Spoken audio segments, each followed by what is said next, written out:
Tere tulemast Biotoopia 3. vestlusõhtule Von Krahli teatri salongis ja tere ka veebi kaudu jälgijatele. Tänase õhtu teema on posthumanistlik esteetika.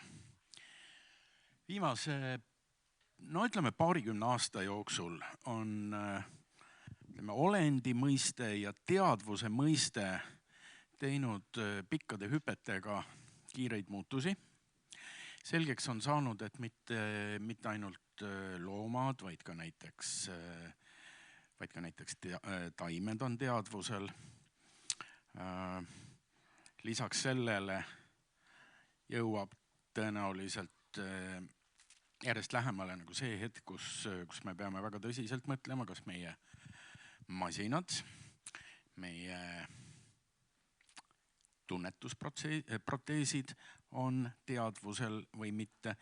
Ühtlasi tekib selle käigus veel nagu selline huvitav variant, et võib-olla tehisintellekt aitab meil kunagi tõlkida suhet taimede ja loomadega. Mine tea. Lisaks sellele on väga paljud eluvormid edastavad täiesti selgelt esteetiliselt väärindatud signaale, mille puhul on ilmselt täna õhtul räägimegi, kas on põhjust rääkida kunstist või rääkida millestki muust. Ja ka sellest, kas nagu algoritmide ja masinõppel produtseeritud kunstiteosed, kas see on nüüd lihtsalt vähenõudlike jaoks tehtav laadatrikk,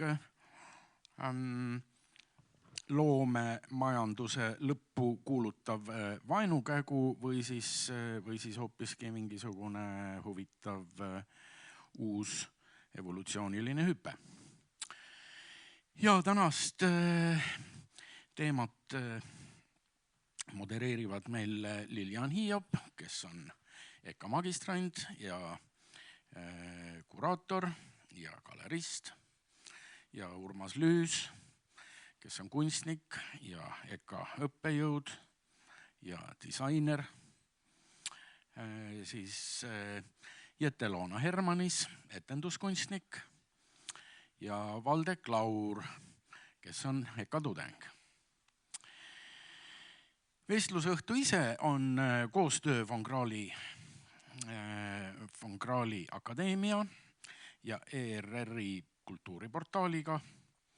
Ühtlasi on see eelsoojendus järgmise Biotoopia konverentsi jaoks, mis toimub 17–19 august Viinistu kunstisadamas.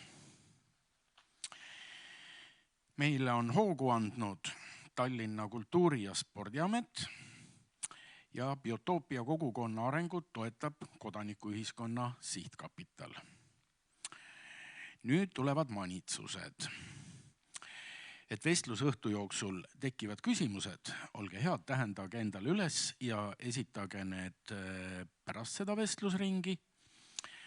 Facebooki kaudu jälgijatel on võimalik küsimused esitada kommentaaridena otse ülekande alla.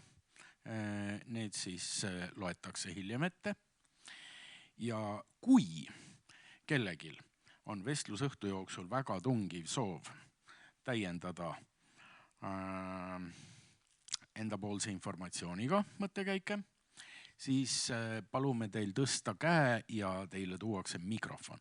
Vastasel korral need, kes jälgivad veebi kaudu, ja neid on kordades rohkem kui siin saalis viibijad, ei saa kõigest toimuvast mitte midagi aru, kui te räägite ilma mikrofonita. Aga nüüd palun, mikrofon teie. Tervist! Tere ka minu poolt, aitäh tulemast füüsiliselt ja ka need, kes veebis ja teleühenduses meiega on. Mina olen Lilian Hiiop ja Urmas Lüüs on minu tänaõhtune vestlusõhtu juht ja moderaator ja meiega on Valde Klaur ja Jette-Loona Hermanis. Ja võib-olla alustakski sellest, et ütleme igaüks enda kohta paar sõna, kuigi Peeter siin juba ütles, aga võib-olla me tahame enne ennast kuidagi positsioneerida, kui me selle posthumanistliku laine kallale asume. Jette, tere! Tervist, mina olen Jette-Loona Hermanis, koreograaf ja etenduskunstnik ja Lilian leidis, et mina tegelen mingil määral tänase käsitletud teemaga, nii et on mind kutsunud siia rääkima.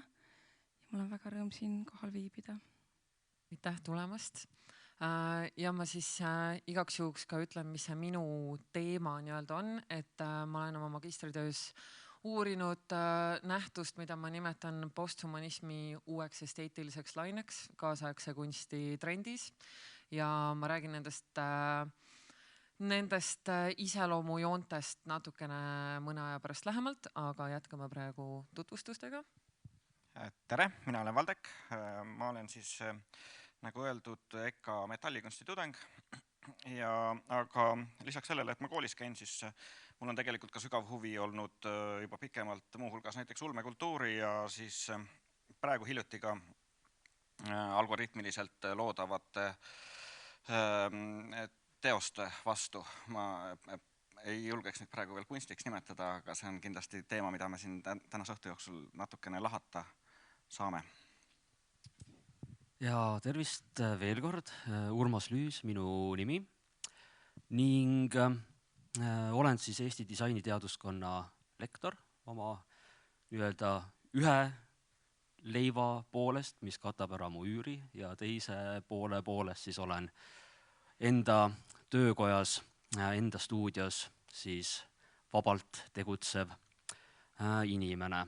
Ning minu lähtepunkt on tegelikult hoopis sepakunst, mille ma olen siis lõpetanud nii magistris kui bakas. Aga ma kuidagi sattusin siis etenduskunstide maailma, nii et ma siis ühe jalaga olen ühes kohas, teise jalaga teises kohas. Ning minu põhilised teemad, mis mind huvitavad, on siis materiaalsus ja tehnoloogia. Aga tehnoloogia puhul siis kohe tavaliselt, kui ma seda ütlen, arvatakse, et ma siis ka preachin mingisugust sükest high-techi, vaid tegelikult on hoopis vastupidi.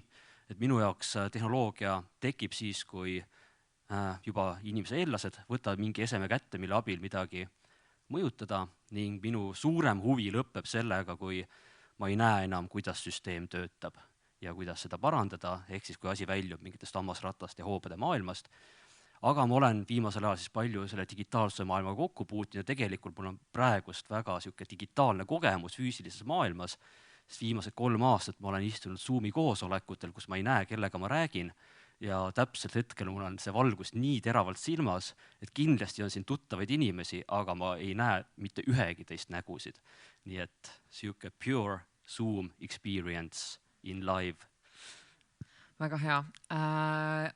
Aga siis kaevume sellesse posthumanismi teemasse sisse ja nagu me Urmas sinuga kokku leppisime, siis ilmselt tasuks alustada sellest, et me üldse defineerime, mida meie jaoks tähendab posthumanism, kui me siin täna sellest räägime, sest et teadupärast posthumanismil on ka väga palju alaliike ja posthumanism on katustermin nii transhumanismile kui ka objektorienteeritud ontoloogiale, kui ka voluntary human extensionile, nii et see kõik tegelikult läheb sinna posthumanismi katustermini alla. Aga mina isiklikult enda uurimuses toetun eelkõige Francesca Ferrando posthumanismi ideedele. Tema raamat Philosophical Posthumanism, mis on välja antud aastal 2019, on suurepärane hariv materjal posthumanismi teemadel ja tal on ka YouTube'is loenguid sama nime all, kindlasti soovitan kuulata, kellele see teema pikemalt huvi pakub. Aga jah, et see posthumanism nagu minu jaoks toetades siis Francesca Ferrandole ei tähenda mitte inimjärgsust, millele justkui see post selles sõnas viitaks, vaid pigem humanismi järgsust, ehk siis humanism on ju valgustusaja filosoofia, kus anti nii-öelda teadmiste võim ja teadmiste produktsiooni võim inimese kätesse ja hakati uskuma teadusesse ja meditsiini Jumala ja religiooni asemel siis. et ja see humanistlik perspektiiv siis lisaks muidugi kõigele heale, mida ta on kaasa toonud, on tänaseks kuidagi natukene nagu väärastunud oma sellise kasumi teenimismentaliteedi ja korporatiivse mentaliteediga ja sellise maa ja looduse ja teiste organismide allutamisega, et ta on lihtsalt nagu tänaseks jõudnud sellisesse väga steroidsesse vormi, mis võib-olla ei ole enam nagu kõige kasulikum, et siis see posthumanism viitabki siin just sellele humanistliku filosoofia sellisele järgsusele, mis siis võiks olla pigem sihuke, et kuidas inimene võiks elada koos tehnoloogia, loomade, teiste organismidega, et see ei ole kindlasti selline vastandus inimene versus loom, inimene versus tehnoloogia, et see on just pigem selline dihotoomiate lõhustamine võib-olla ja rohkem selline igas mõttes orgaaniline vaade elus olemisele. Ja siinkohal võib-olla ma juba ennetan kogemata Liliani küsimusi, aga minu sihuke suurem kokkupuude posthumanismiga on just tänu Lilianile. Nimelt see on esimene kord, kui ma hakkasin kuidagi aru saama, et see posthumanism ei ole mingisugune radikaalselt uus asi, nii nagu ma eelmine kord rääkides võrdlesingi seda selle Nietzsche üleinimese või üliinimesega, et kui räägitakse üliinimesest, see on justkui mingi täiesti uus asi, aga väga palju on seda nagu diskussiooni olnud, et järsku peaks seal ikkagi panema nii-öelda üleinimeseks või see, mis ületab seda inimlikkust, et see andis mulle selle võtmepunkti, et ma sain üldse nii-öelda mingisugusele empaatilisele tasemele selle mõistega. Ning samas tänu sellele ma siis hakkasingi nagu enda valdkonnas, mis on tegelikult sepakunst ja metallikunst, just saama aru sellest hierarhiate ülesusest, mis ei ole midagi uut, aga näiteks seal sihuke 60-ndate, 70-ndate, 80-ndate tarbekunst, mina siis põhiliselt tean selle läbi ehtekunsti, keskendubki hierarhiate lõhkumisele, ehk siis nende inimhierarhiate lõhkumisele. Need väärtushierarhiad, kuld on väärtuslik, hõbe on sellest veidike vähem väärtuslik, pronks on sellest veel vähem väärtuslik või teemat on kõige väärtuslikum, topaas on veel vähem väärtuslik, kus siis asja jagati vääriskivideks ja poolvääriskivideks. Minu gemoloogia õppejõud Tõnu Pani ütles selle kohta väga tabavalt, et tema jaoks ei eksisteeri selliseid asju nagu vääriskivi ja poolvääriskivi, et kui ta neid mikroskoobi all uurib, siis tema jaoks on midagi sellist mineraali kohta, ütleme umbes sama, mis sa ütled kellegi kohta, et ta on rase või ta on poolrase, et kõik on väärtuslikud iseeneses ja tänu sellele filtrile nüüd need viimased kuud ma olen hoopis teise pilguga hakanud vaatama nii kunsti, mis tuleb läbi digifiltri, kui ka lavastuskunsti, mida siis ma olen näinud nii ette kui ka eriti just selle SNDO egiidi alt tulnud etenduskunstnike puhul, et mind võib-olla väga just huvitabki see hierarhiate lõhkumine või kõige rohkem võib-olla isegi huvitab see hierarhiate lõhkumine. Ja see hierarhiate lõhkumine on minu uurimuses ka hästi olulisel kohal, kui ma räägin sellest uuest esteetilisest lainest, siis seal neid hierarhiaid on minu jaoks päris mitu, mida nii-öelda lõhutakse ja sellepärast ma kutsusin ka Jette täna siia, et minu meelest ka tema teosed kuidagi lõhuvad neid hierarhiaid, mida ma nii-öelda kaardistan, et sinna siis kuulub näiteks selline akadeemilise versus poeetilise minetamine, et kui me räägime näiteks näituse tekstidest või ka etendust tutvustavast tekstist, et siis ta ei pea olema selline hariduslik, kirjelduslik tekst enam, vaid tihti sellele lähenetakse väga kuidagi tundeliselt ja tundlikult ja ei peljata kuidagi sellist subjektiivset ja emotsionaalset ja natukene võib-olla poeetilisemat lähenemist. Samuti, nagu Urmas juba mainis, siis materjalide hierarhiate minetamine, et ei ole sellist nii-öelda traditsiooniline klassikaline kunst ja siis ma ei tea, prügikunst, et nagu näiteks üks minu lemmiknäide, mida ma toon, on Leedu niisugune noor superstaar, soon to be superstaar kunstnik Anastasia Sosunova, kes segab oma teostes näiteks nõelgravüüri, väga peent tehnikat, näiteks saia ja taigna ja selliste nagu igapäevaste elementidega. Või ka näiteks meile kõigile tuntud Kris Lemsalu, kes ühest küljest tegeleb väga siukse peene keraamikaga ja teisalt ta koostab neid objekte ka leides materjale kaltsukatest, tellides neid eBayst, leides neid sõprade keldritest ja nii edasi, et siuke jah, et seal ei ole nagu mingit hierarhiat.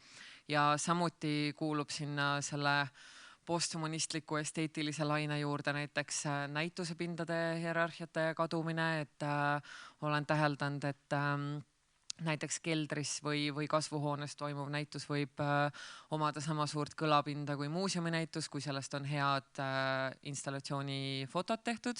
Et see on muidugi ka väga oluline, see digitaalsuse aspekt ja et kuigi need asjad võib-olla toimuvad nagu väga perifeersetes kohtades, need sündmused ja neid näeb reaalelus väga vähe inimesi, siis tänu fotodokumentatsioonile ja sotsiaalmeediale neil on väga suur kõlapind.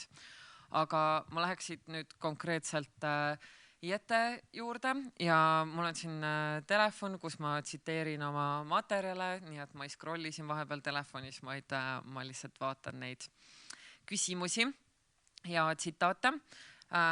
Jette, tere tulemast veel kord ja palju õnne Eesti Teatri auhinna puhul etenduse eest Eden Detail, mille sa lavastasid koos Johan Rosenbergiga. Ma tsiteeriks sinu etenduse tutvustusest ühte lõiku, mis läheb väga hästi kokku selle kirjeldusega, mida ma siin enne kirjeldasin, et kuidas selline akadeemiline ja hariduslik ja kirjeldav etenduse või näituse tekst on asendunud millegi sellisega, mida ma nüüd tsiteerin. Kärbitud loodus, kopitanud tantsusammud, marineerima jäänud lootus ja kuivale jäänud kannud. Mokat pakkus, sõnavägi tühi. Läks metsavana kuube, silmad pahupidi. Jalatallad veritsevad, pastlad näkku panevad. Lõgisevad sitaseened, sandilaulu halavad. Titt on metsast välja saanud, nahk kõdu sõge. Kadunud ta kõri ja taignaks taotud tõde. Nagu ka varasemalt seda teost analüüsides on välja toodud, siis lavastus on afektiivne, tõmbab vaataja enda sisse ja samuti see tekst, mis ei ole lavastust kirjeldav, vaid pigem loob see tekst sellise teatud tuju või tunde, millega vaatajat eelhäälestatakse.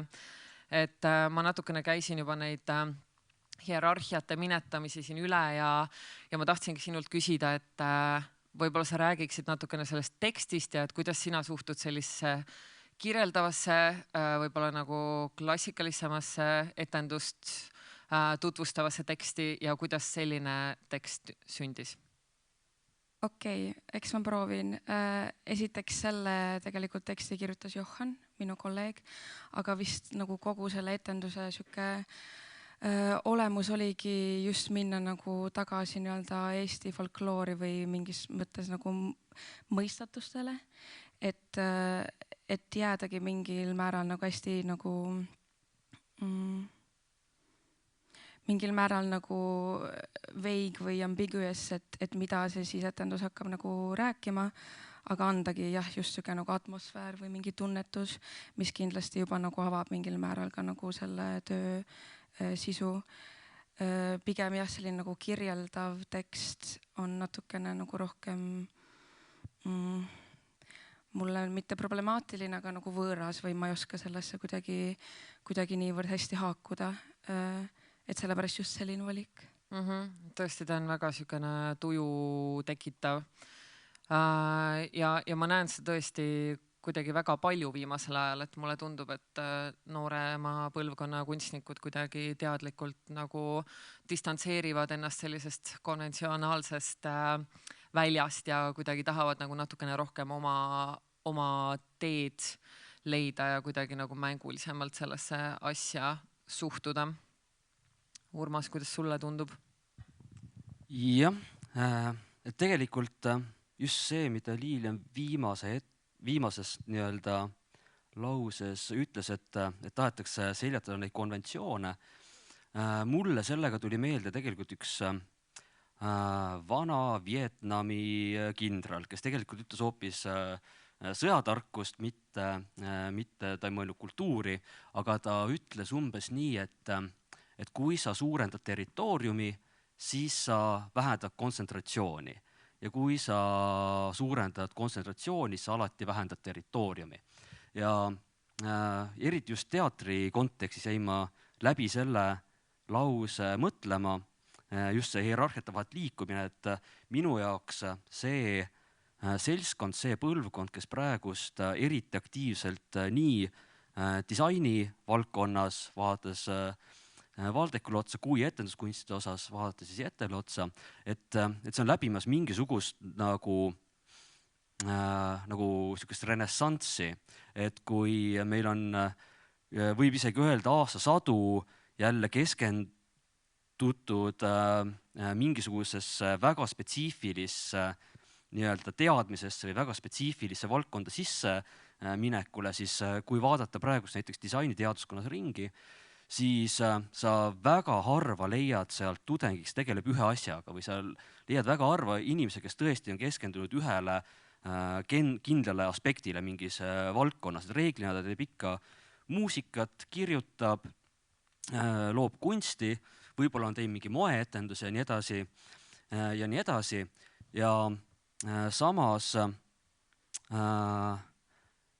mul on tekkinud tunne, et selle suure laiahaardelisusega on samas tekkinud ka mingisugune kihtide õhemaks muutumine visuaalses teatris, et kui ma näiteks võrdlen seda mingi, ma ei tea, teatrumis Lembi Petersoni Kuningas sureb, siis tõesti on mindud, see on, kuidas öelda, võib isegi öelda liikuva pea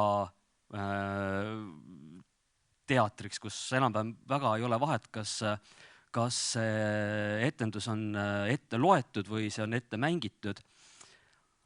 Aga jah, et selle ühe nagu teema, ühe tekstiga mindud nagu hästi süvitsi. Versus siis jah, see, et kui minu silmis on varem olnud kunstniku roll, seda kõike infot, seda meeletud info üleküllust kuidagi sõeluda, selekteerida, erineval moel kombineerida, siis mul on niisugune tunne, et see noorem 20-ndates põlvkond lihtsalt nagu ülistab seda küllust ja see küllus on seal laval ilma, et need kihid oleks nii-öelda välja nagu joonistatud või kuidas see tunne on, sest minu viimased elamused ongi olnud tegelikult järjest Johani Kõdu Eden Detaili uus versioon seal Kanutis, pluss siis eilne Kanutis Nüganeni. Täpselt, Nüganeni lavastused ja nende kõigi puhul on see meeletu küllus, et see on niisugune nagu vahukoore tort, mis on 5 kihti vahukoort nagu peal selle küllusega. Aga ta on selline mädanenud vahukoore tort. Ja seal all on mäda ja kalaraiped ja kunstküüned ja kõik, mis sa saad siit, karvad, nailonvaip, kõik on selles tordis olemas. Ja see on võib-olla ka veidikene seostub selle Liliani sissejuhatusega, see hierarhiate kaos ja dramaturgia on ka täiesti, see on mõnikord niisugune tunne, et see dramaturgia on kirjutatud paberitükkidele, siis see on kõik ära segatud, umbes nagu kaardipakis välja laotatud ja selle järgi nagu maha mängitud. Et kas sa võib-olla kommenteeriksid seda väljapuhastamine versus cherish on justkui see inglise keele sõna või see siuke nagu omaks võtma nagu omaks võtmine, et selle tähistamine, selle ülistamine, selle külluse ülistamine. Ma ei ole kindel, kas ma nüüd täitsa nagu konkreetse vastuse saan anda, aga pigem võib-olla jah, nagu see minimalism on natukene nagu ebapopulaarseks saanud või nagu igavaks, et vist tänapäeval nagu ma olen täheldanud, et kunstnikel on oluline nagu lavale tuua või siis nagu kaasata ja hoomata võimalikult palju siis input'e, mis kuidagi nagu neid kirjeldavad või nende olemust nagu väljendavad, et mida rohkem nagu seda parem. Samas see ei ole nagu mingi moto, mille järgi nagu nüüd tööd teha, aga võib-olla ka see, et nagu meediaküllus ja nii palju erinevate nagu talentide ja oskuste segamine on just tänapäeval nagu kõige nii-öelda parem ja suurem võimalus siis kõik nagu ühte konteksti kuidagi nagu lavalse tõmmata. Et näiteks kui enne ma olin nagu pead murdmas, et kas ma lähen õppima teatrit või tantsu või muusikat, siis SND-s oligi mul nagu avanes võimalus see kõik asi nagu nii-öelda ühte sulatada. Ja jah, võib-olla tõesti mitte nagu niivõrd nagu süveneda ühte, mis võib-olla võib mingil määral nagu viidata nagu amatöörlikkusele või et sa ei ole piisavalt nagu mingi väljaõppe saanud nagu ühel alal, aga minu meelest see mängulisus ongi just see nagu kergus ja see kuidagi jah, selline nagu annab sellele nagu sellise võlu, et seda ka kergemini kuidagi vaadelda või seedida. Jah, kuidagi niimoodi. Ja mulle tundub ka, et see infoküllus on siin nagu oluline lähtepunkt, kust seda asja hakata nagu või seda fenomeni hakata vaatama, et ongi, et see sõelumine ei ole enam tänapäeval nii kerge ja see tõesti ole, et noore inimesena eriti kogu aeg infoväljas, täpsemalt umbes 15 infoväljas korraga ja see kuidagi väga hästi nagu peegeldub selles kunstis ja nendes lavastustes, millisest esteetikast me parasjagu räägime. Ja see hierarhiate minetamine võib-olla ka siin jälle, et tänapäeva noored inimesed ikkagi on rohkem sellised võib-olla mitte nii traditsiooniliste vaadetega ja see kõik tegelikult peegeldub ka selles esteetikas, et alates sellise loodus versus inimese kuni teatud soos stereotüüpide või seksuaalsete eelistuste nagu minetamiseni, et need küsimused kuidagi ei oma nagu mingit tähtsust enam, et see on niisugune suur sulam, kus siis hakatakse uuesti otsima oma teed. Jah, selles mõttes, kui seda info üleküllust veel illustreerida, mul oli 2 näidet, et aastatel 2014 ja 2015 tekkis 90% kogu maailmas olemasolevast informatsioonist või et juba puhtalt aastal 2014 loodi 880 miljardit digifotot ja siia ma nüüd lükkaks sisse just selle sama küsimuse versiooni Valdekule, et just jah, see organiseerimine versus selle külluse ülistamine, sest kui ma võtan jälle ette lavapaarilise Johani kunstnikuvestluse, kus ta ütles, et ta vist 24 või 25 midagi seal vahel ja juba tema jaoks on olemas selline asi nagu noorem põlvkond, et mis on nagu päris huvitav, et mina enda ja näiteks 70-aastase inimese vahel ei näe nii suurt erinevust kui võib-olla 20-25-aastane inimesest põlvkonda enam nagu ei tähista ajavahe, vaid selle keskkonnavahe, kus sa oled. Ja Johan päris huvitavalt ütles, et inimesed, kes on temast vanemad, nende jaoks nii tema kui teie ühised asjad on justkui veidike too much, et seal on veidike liiga palju infot, et seda kõike läbi protsessida. Ja samas inimesed, kes on teist nooremad, et nende jaoks nagu ei ole mitte mingit küsimust, et mis mõttes oli palju infot. Et kui sa oled harjunud ikkagi see, et tund aega TikToki scrollides 5-sekundilisi videosid vaadates käib su silmadest läbi ikka nii meeletu hunnik infot, mis tuleb kõik kuidagi läbi seedida, et see 2 tundi vaadata nii-öelda õhukselt kokku ühendatud erinevaid sketše näiteks ei ole nende jaoks enam sama probleem, mis näiteks minu jaoks. Jah, ma võtan nüüd siin punkthaaval need asjad lahti, et ma pärastpoole tuleksin tagasi selle juurde, mida sa vihjasid, et enamus nii-öelda informatsioonist on loodud, enamus meile praegu teadaolevast informatsioonist on loodud ajalises skaalas väga lühikese aja jooksul ja seda kogu aeg tekib üha juurde ja lisaks nüüd on tekkinud algoritmid, mis seda nagu ise genereerivad ilma võib-olla märkimisväärse inimese poolse sisendita. Aga ma tuleksin natuke tagasi selle nii-öelda hierarhia ülesuse poole ja siis sellise interdistsiplinaarsuse poole, et see on tegelikult juba varasemalt on ju ka erinevates nii-öelda loomevaldkondades on olnud ju tavaliselt sellised silmapaistvad tegelased ikkagi mitme asjaga pidevalt kogu aeg tegelemas. Et kui ma juba alguses mainisin, et ma olen selline ulmehuviline, et siis ma toon näitena näiteks sellise autori nagu Michael Crichton, kes siis kirjutas Jurassic Parki, kes tegelikult ju hariduselt on arst.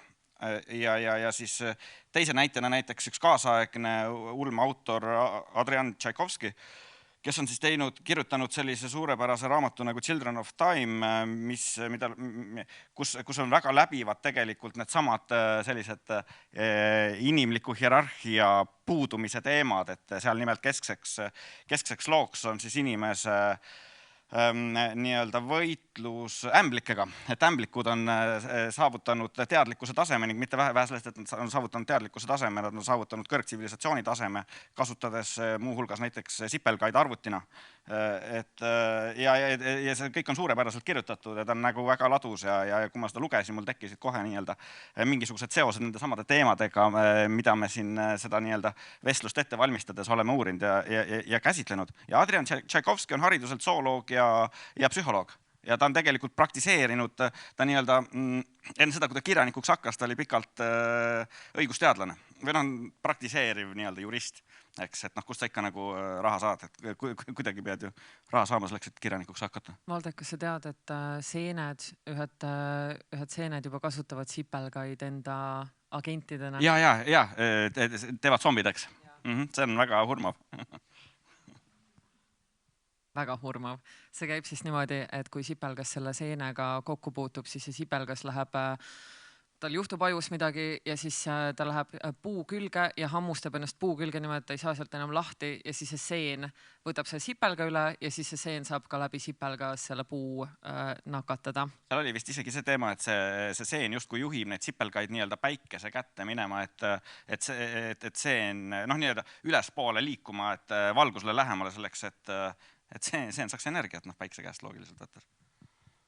Ja need sellised ulmelised stsenaariumid on just väga kõige rohkem levinud, aga võib-olla ongi see, et tegelikult see teine küsimus siis ongi, et kuidas nagu minetada, kas ta mingit hirmu, et sipelgad võtavad üle või robotid võtavad üle, et tegelikult me peaks just nagu õppima nendega koos elama ja masinatega täpselt samamoodi, et see ei ole midagi hirmutavat, vaid see on pigem nagu võimalus tegelikult koos olla ja teha.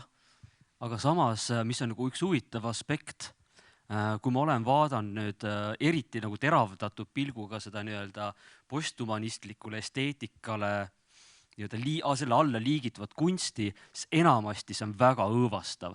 See on kas postapokalüptiline, see on Jette lavastused on kõik mingisuguses zombistunud maailmas, mingisuguses mudamülkas, mingis õõvaorus, alati on seal mingi kõhedus, sellised kraapivad küüned, kirved, vikatid, Valdeku need digitaalselt siis nii-öelda koos tehisintellektiga loodud videod ja fotod, need on kõik sellised, et pärast sellist unenägu sa ei oleks seesama inimene, kui magama jäädes. Jah, ma pean mainima, et millegipärast sa vihjad nendele Disco Diffusionis nagu loodud väikestele animatsioonidele, et ma olen viimased nagu paar nädalat proovinud saavutada seal ka selliseid helgemaid tulemusi, aga millegipärast need kõik alati põrduvad kole tumedaks. Hoolimata sellest, mis autoritele ma seal viitan aga ma siiski arvan, et seal on iga algoritmis mitte nagu selles, et olemuselt kõik arvutid nagu halvaks läheksid. Et siin tegelikult on, mina arvan selles, et me nagu nii-öelda justkui kardame nende robotite ülemvõimu või siis sipelgate ülemvõimu, eks, et see tegelikult me kardame iseennast.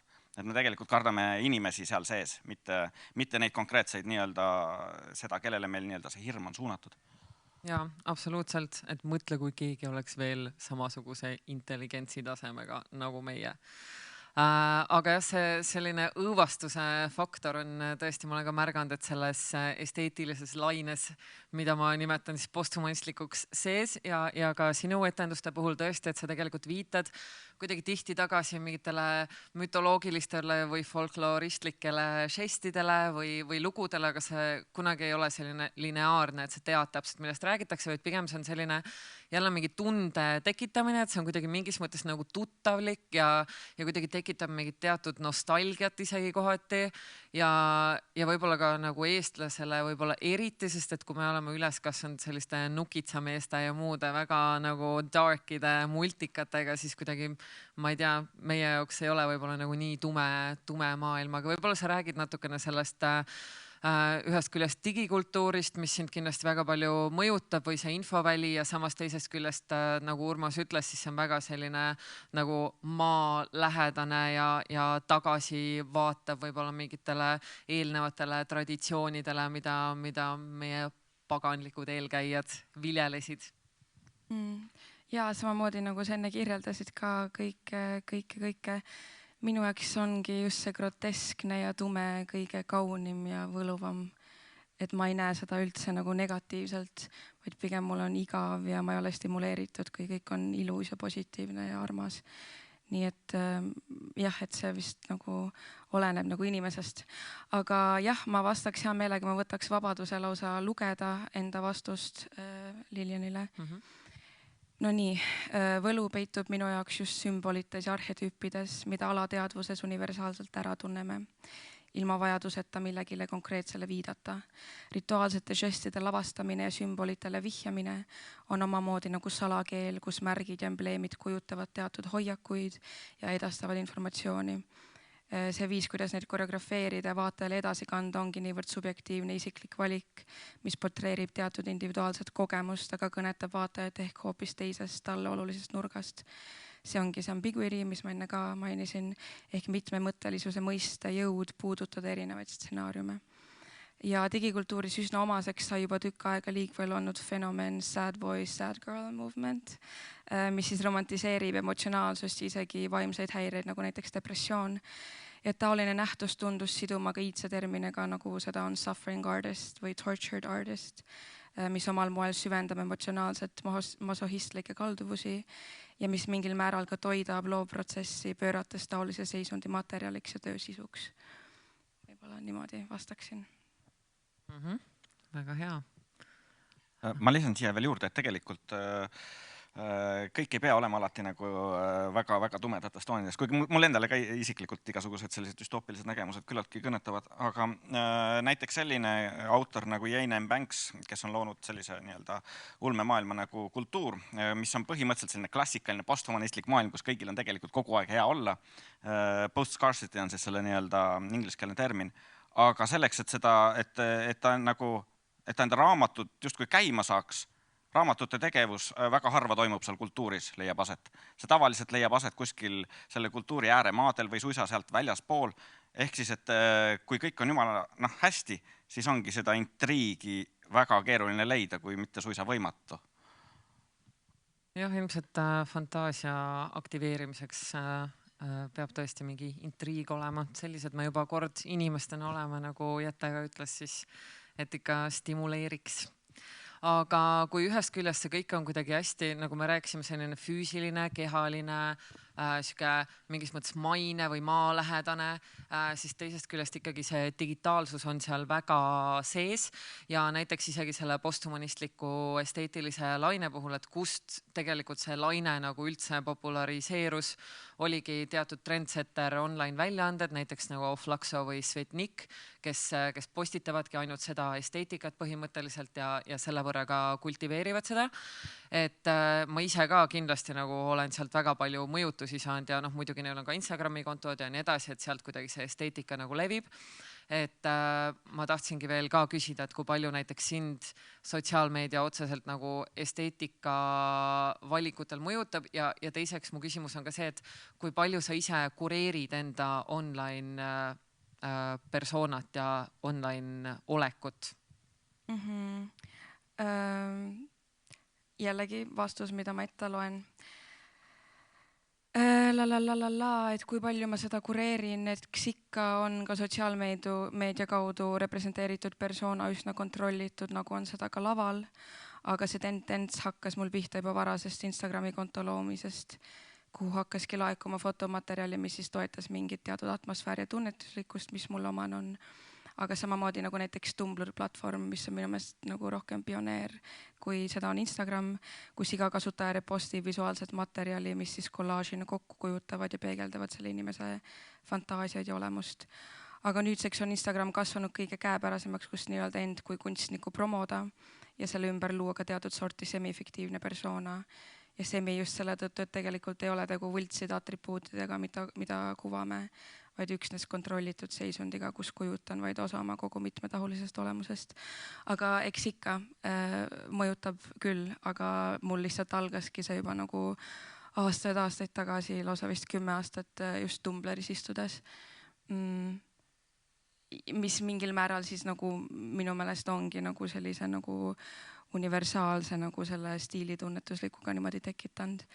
Et jah, kindlasti on see kõvasti mõjutanud.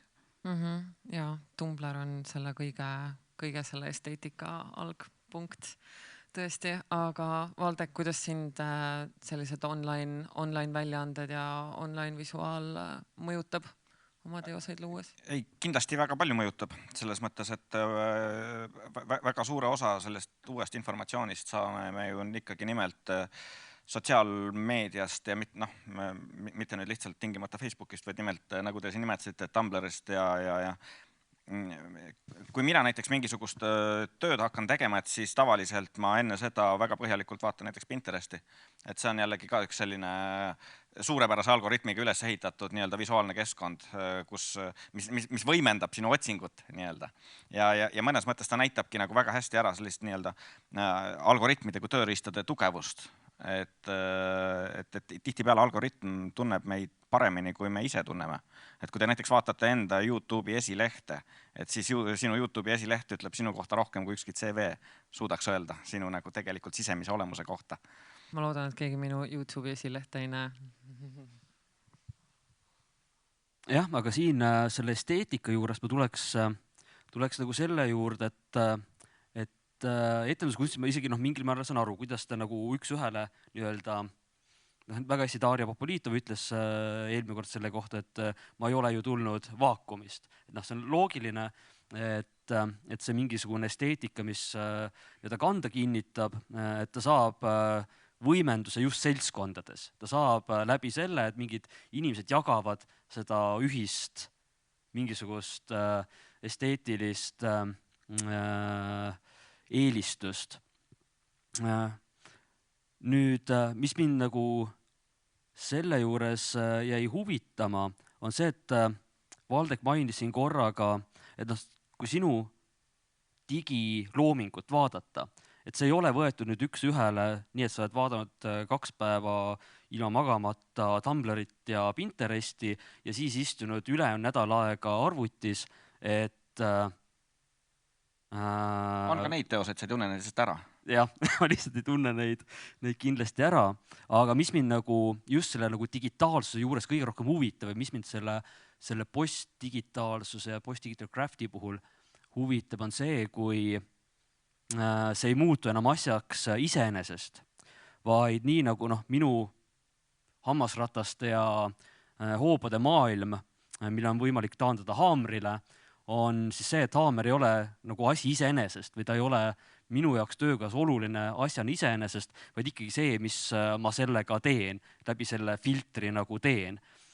Samamoodi, kui ma töötan materjaliga, siis kui tootedisainer teeb joonis ja seda joonise järgi hakatakse seda objekti tootma, siis minu suhe materjaliga on hoopis teissugune, et kas on see siis savi, on see siis klaas, on see siis metall, millega ma just viimasel kokku olen puutunud, siis ma nimetaks seda nagu paaristantsuks või nagu ühisloomeks, et see ei ole mitte ainult minu peale sunnitud tahe või minu tahteavaldus läbi selle meediumi, vaid saviga sa hakkad küsima, et kui kõrgeks ma saan mingit reivormi tõsta nii kaua, kui see iseenda raskusel kokku kukub või rauaga täpselt samamoodi ja näiteks digitaalse puhul mind just huvitab see post-digital craft, eestikeelset terminit ei ole väga nagu head sellele veel leitud, kus inimene ongi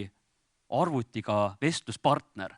Näiteks ma olen toonud palju näiteks Adam Kriinovitši, kes on teinud sõrmuseid, kus ta loob 3D faili ja renderdamise ajal näiteks jooksutab arvuti kokku. Või ta teeb 3D faili, mida arvutil ei ole võimalik printida, aga arvuti on väga tubli. Ta ikkagi üritab anda endast parima, et see asi ära printida. Nii et seeläbi ta on selline nagu sadomasohist mingil määral koos arvutiga. Ja see asi ei ole mitte see, et tema mõtles selle välja ja nüüd see arvuti tõi identse replika, mis tema peas oli, vaid arvuti loob midagi täiesti kolmandat. Aga minu meelest see on ikkagi natuke problemaatiline, sest et jälle siit kumab läbi mingisugune allutamise mentaliteet, nagu, et jälle inimene nagu hakkab seda arvutit kiusama, et siis nagu kuidagi... Aga see on nagu teasing, see ei ole kiusamine, see on teasing. Okei, see laine on seal väga õhukene. Aga jah, mind just huvitab Valdeku puhul, et kuna sinu need asjad on loodud koos arvutiga, et veidike nagu lihtsalt paari sõnaga ava, et mida sa mõtled selle all, kui sa ütled, et sa lood kunsti koos arvutiga, mitte arvuti abil? Tegelikult jah, siin on kaks asja, igasugust, et digitaalsed tööriistad on tänapäeval muutunud juba nii keeruliseks, et nendega töötamine on nii ehk dialoog arvutiga. Et selles suhtes, et kui ma näiteks hakkan mingisugust asja ja veel rääkimata sellest promptismist ja sellest arvutiga loitsimise teel kõnelemisest, et kui me räägime lihtsalt puhtalt näiteks kolmemõõtmelises mingis 3D programmis mingisuguse maailma loomisest, olgu see Blender või Max või mis iganes või ZBrush, et siis need programmid ise on juba nii keerulised, et sa tegelikult ei tea niikuinii kõike. Ja selleks, et mingisugust ülesannet lahendada, sa tõenäoliselt pead selle ülesande lahendust kuskilt otsima.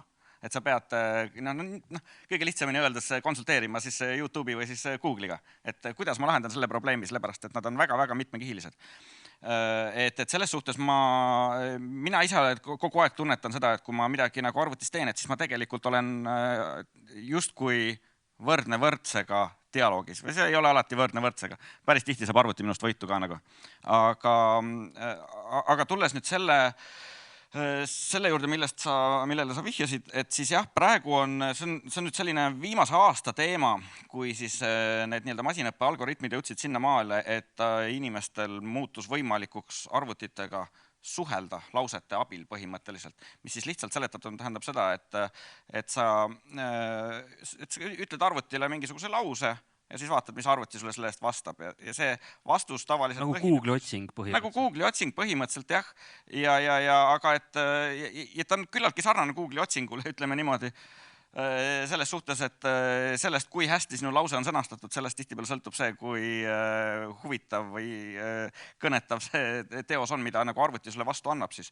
Aga et kuidas arvuti selle teose loob, on ju siis see, et tal on õpetatud mudelid, et tal on mudelid on loomulikult erinevad, eks ju, aga lihtsalt seletatuna põhimõtteliselt on kasutada kogu Google'i poolt loodud pildi sõnastik. Ta teab, et kass näeb välja nagu kass, et kui sa kirjutad cat, et siis cat nagu võrdub sellise mingisuguse kindla visuaalse ühikuga. Ja siis, kui sa kirjutad talle näiteks cat sitting on a sunset by, ma ei tea, HR Giger näiteks, et siis, ja siis kirjutad sinna juurde näiteks, et rainbow color scheme, et siis sa hakkad nägema selliseid biomehaanilisi kasse, kes kümblevad justkui nagu nende rainbow'de seas, issand jumal, vikerkaarte seas, ja. Aga et ühesõnaga, kuhu minu meelest see kogu see asi viib, on see, et kui vaadata neid nagu selliseid lihtsamaid tööriistasid, siis need kipuvad olema sellised laada trikid, aga et tänapäeval on praegu juba selle aasta jooksul, mis me räägime siin, on tekkinud nagu väga tõsiselt võetavad tööriistad, mis praegu on küll beta faasis, näiteks Midjourney AI, mis on võimeline tegema väga usutavat pilti, et kui see, millega mina nagu neid loon, mis on Disco Diffusion, et see on selline, et ta teeb rohkem mustreid, et siis nagu Midjourney'le sa näiteks ütled, et viktoriaanlik pilt siis, ma ei tea, klaveri ja kosega, et siis ta tegelikult maalib selle kokku niimoodi, et sul on väga raske eristada, kas see on inimene selle teinud või on arvuti. Ja siin me jõuamegi tegelikult selle keskse küsimuseni, et neid lauseid, neid häid selliseid nagu loitsusid või häid lauseid on maru keeruline tegelikult leida. Et see idee, et midagi nagu uudset või ägedat teha, see ei ole üldse niisama lihtne. Et sa ei peagi olema nii-öelda pintsliga kunstnik selleks, et sattuda hätta sellega, et midagi ägedat teha.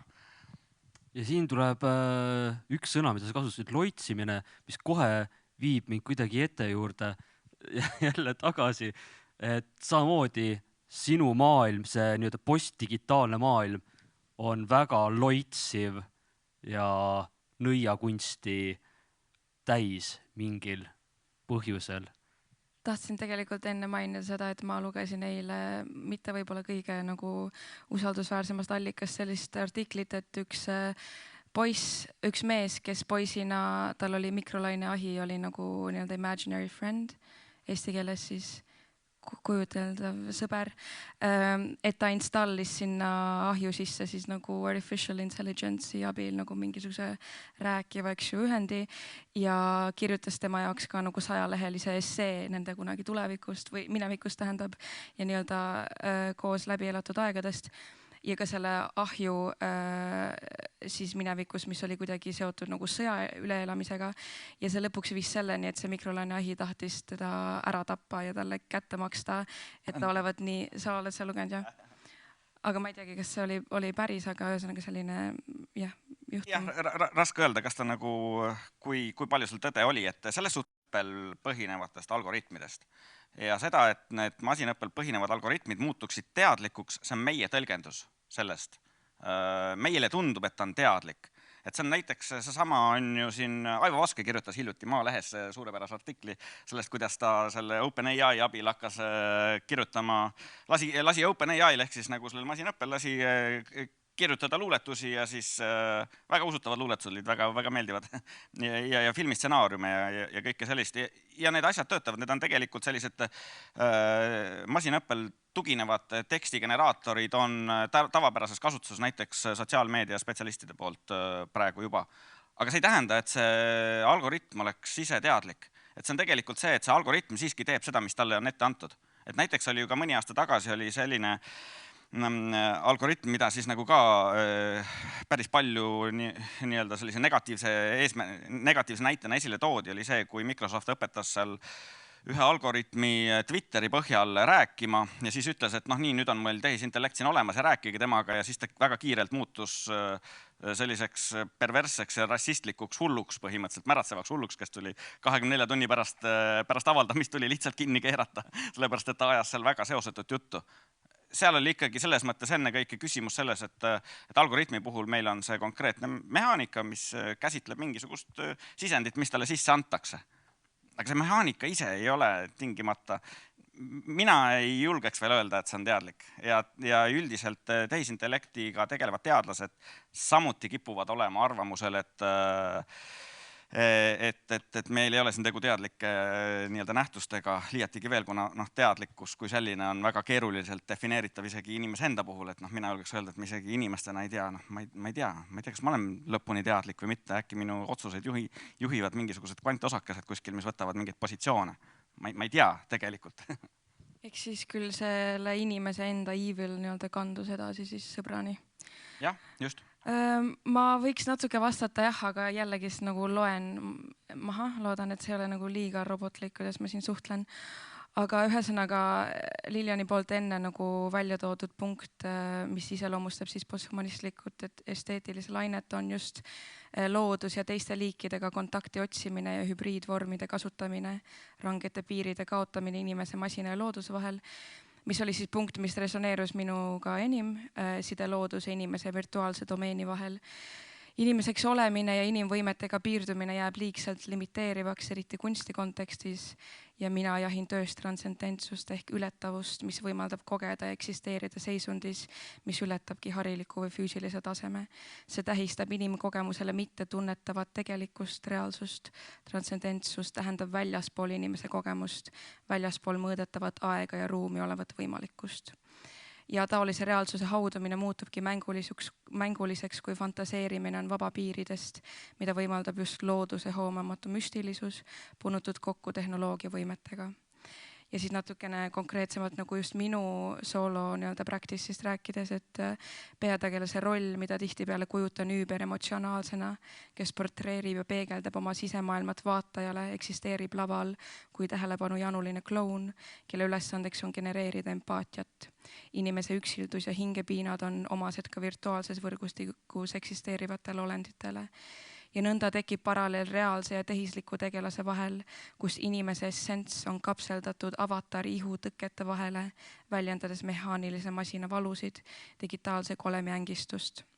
Ja sarnaselt virtuaalsele keskkonnale pakub loodus ka solituudi, katust pea kohal, et eksisteerida ruumis ainuüksi oma mõtete ja tunnetega. Lisaks on looduse jõud kõige võimsam, iseseisvam ning hirmsam, mis pakub omamoodi elevust. Looduse entiteet on justkui armuke, kes hoiab sind enda vaos ja lummuses ja võib iga hetk käituda väga ettearvamatult ja sind hävitada.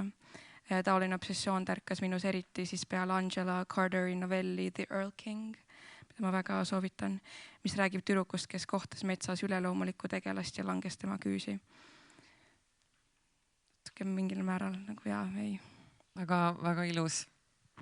Ja kusjuures siin see on nagu huvitav, et sa mainisid põhiselt kahte asja, kogu aeg käis läbi loodus ja tehnoloogia. Ja kui ma läksin kunagi väikse jutsina kunstiakadeemiasse, siis mulle disaini teaduskonnas õpetati, et kultuur on kõik see, mis ei ole loodus. Ning hetkel ma ise õpetan materiaalset kultuuri ja disaini antropoloogiat ühe niisuguse põhiainena ja põhimõtteliselt kogu disaini ajalugu justkui ongi inimese võitlus looduse vastu. Ehk siis ma alustan juba sellest, kuidas inimene on ennast igaveseks loodusest ära tõuganud sellega, et tal on saapatald. Et me nagu ei puutugi enam looduse vastu, vaid meil on olemas saapatald, mis meid justkui, me hüppasime korra õhku, aga enam tagasi ei maandu, sest tald on vahel. Või kosmonaudid läksid kosmosesse, panid skafandri selga, aga täpselt samasugused skafandrid ehitasime me endale liikuses järjest põhja poole, sest kui me need skafandrid ära võtaksime, siis siin laiuskraadil me palja tagumikuga põõsal istudes lihtsalt sureksime ära ja arvatavasti meil süüakse päris kiiresti ära. Ja see justkui viitab sellele, et tehnoloogia on nagu võitlus looduse vastu, inimese võitlus loodusega, võit päikese üle, nagu me nii-öelda klassikast teame. Aga samas see digitehnoloogia justkui alati tuleb järjest rohkem ja rohkem loodusele vastu. Et kui mulle endale väga meeldib Psytrance ja Psytrance'i me tavaliselt kuulame mingitel reividel metsas, kus on tavaliselt kõige sellised looduslähemad inimesed, et kui ma olen loodusinimestega koos, siis nad ei laula lõkke ääres kumba jaad, vaid nad kuulevad trance'i. Või siis nagu Valdek ükskord päris hästi ütles, et meie ei suuda arvatavasti ära õppida lindude või seente keelt, aga seda õpivad arvatavasti ära arvutid. Ehk siis tehnoloogia on mingisugune nagu empaatia harjutus või mingisugune empaatia tekitamise võimalus. Jah, masinaõppe ju põhineb tegelikult, või masinaõppe põhiline selline tugevus on ju tegelikult mustrituvastus või mustrite leidmine. Ja sellest tulenevalt on täiesti loogiline eeldada, et masin leiab lihtsamini mustreid, mis inimesel jäävad märkamata või mida inimene üldsegi ei suuda nagu hoomata. Aga tulles tagasi natuke selle disainihariduse juurde, et siis ma tegelikult tuletan meelde, et on ka selline, kuidas nüüd öeldagi, disaini valdkond või koolkond nagu biomimikri, kus kasutatakse väga edukalt, kasutatakse ära looduse positiivseid omadusi, eks ju, selleks, et inimese poolt loodud asju muuta paremaks, et ühesõnaga inimene varastab edukalt looduse käest, et see ei ole alati nii-öelda võitlus looduse vastu, vaid üha rohkem siiski on ka sellist nii-öelda loomingulist koostööd justkui, isegi kui see on selline inspireeriv või ideevargus, eks ju. Et ideed on ju õhus, et neid ei varasta ju keegi. Aga kas just ma mõtlen sellest nagu etenduskunstis on jälle samamoodi, et läbi selle tehnoloogilisuse te lähenete ürksusele, läbi algoritmi te justkui lähenete loitsimisele, et see on jah päris nagu huvitav ja mis on mind nagu huvitanud just selle tehnokultuuri puhul või tehnoloogilise kultuuri puhul, et nagu ma ütlesin, et tavaliselt kõige looduslähedasemad inimesed ei kuula mitte akustilist muusikat, vaid trance'i, siis samamoodi tehnoloogia on andnud mingisuguse nagu hierarhiate lõhkumise vahendi, et selleks, et mängida väga hästi klaverit, sa pead õppima päris kaua, aga kui sul on ikkagi mingisugune muusikaline soon, muusikaline eneseväljendamise kirg, siis näiteks jah, mingisuguse modulaarsündiga sa suudad juba hakata tööle. Et igasugu trap-muusikat ju teevad mingisugused teismelised poisid kodus arvutiga, mitte konservatooriumis. Et see tehnoloogilisus aitab just neid hierarhiaid nagu lõhkuda, sest see on palju kättesaadavam kõigile ja sul on mingisugused nagu shortcutid tänu nendele algoritmidele juba ette tehtud. Et see ei pea panema mingit kombinatsiooni sisse analoogsündiga, vaid sa võid pista ühe pulga ühte kohta, teise ja vaadata, mis juhtub ja juba mingi rütm juhtub, pane mingi teise sündi veel juurde, siis tuleb bass ka taha asjale.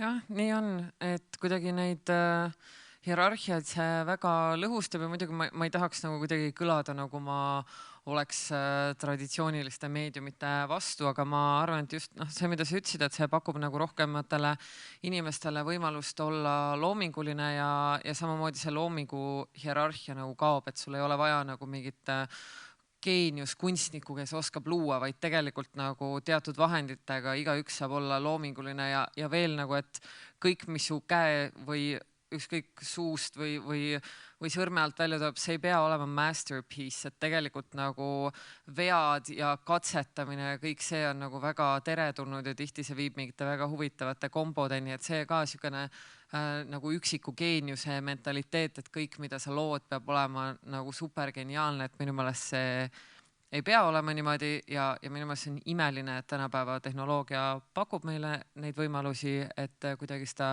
geeniuse hierarhiat minetada ja samamoodi seda on ka näha seal posthumanistlikus esteetilises laines. Et kuigi nagu loitsimine on nagu tagasi tulnud, siis üks müüt on surnud või ta on nii-öelda viimastes korinates, see on see vastuvaieldamatu autoriteedi müüt kunstimaailmas, et ma juba olin enam-vähem see ülemineku faas, kes hakkas juba panema inimeste siukesi status quo'sid kahtluse alla, aga inimesed, kes mind õpetasid, ei olnud nagu harjunud sellega, et neis kaheldakse, mis nad nagu ütlevad või jah, see mingisugune hierarhilisuse lõhkumine tuli ka nagu sinna sisse. Loitsimise teema iseenesest, see tegelikult see on üks klišee, mis on ulmekultuuris välja öeldud Arthur C. Clarke'i poolt, minu meelest, kui nüüd ei eksi, oli see, et igasugune tehnoloogia, mis on piisavalt kaugele arenenud, muutub eristamatuks nõiakunstist. Et tegelikult me oleme tänaseks juba sinna jõudnud, kus väga suur osa tehnoloogiast on eristamatu nõiakunstiks, sellepärast on täiesti kohane rääkida nii-öelda loitsimisest siis, kui sa arvutiga suhtled, ütleme nii. Ja ma kaotasin nüüd oma mõttejupi ära, mida ma öelda tahtsin, aga jah, et tegelikult see tehnoloogia juba on osa meist, mul tuli meelde, mida ma öelda tahtsin. See oli see, et see crafti teema, millest me varasemalt natukene rääkisime, et kui me rääkisime sellest hierarhiast enne, et kindlasti on nagu inimesi, kes on sellised, su kunst ei ole ju nagu käsitsi tehtud, et mis kunst siis üldse on nagu, et ma arvan, et küsimused on juba ammu ületatud ja täpselt samamoodi nagu sina, Urmas, tõid seda näidet sellest kunstnikust, kes arvutiga manipuleerib või siis näiteks Darja Popolitovaga, kui meil oli eelmine kord see vestlus, kes ka võtab olemasolevaid mudeleid internetist ja nii-öelda teeb need enda omaks, et see niisugune dialoog ja digitaalne craft on väga teema ja see ei ole nagu mitte kuidagi halvem kui see, kui sa teed seda pintsli ja paberiga. Muideks see selline, kuidas öeldagi, verine dialoog pole sugugi päris lõppenud, eriti kui me räägime sellisest nii-öelda sellest uuest promptismist, et siis näiteks generatiivse kunsti foorumites on väga tulised arutelud selle üle, et kas promptism on nagu õige, kas selle koht on siin generatiivse kunsti maailmas, et meie ju tegeleme tavapäraselt hoopis muude asjadega, ühesõnaga matemaatikud hakkavad vaidlema seal mingite põhimõtteliselt nii-öelda filoloogidega, eks ju, et kes on nüüd õigem kunstnik, et need tegelikult need vaidlused ei ole kuskile kadunud ja praegu see on ju tegelikult pidev protsess, et neid nii-öelda piire justkui defineeritakse kogu aeg ümber ja ümber.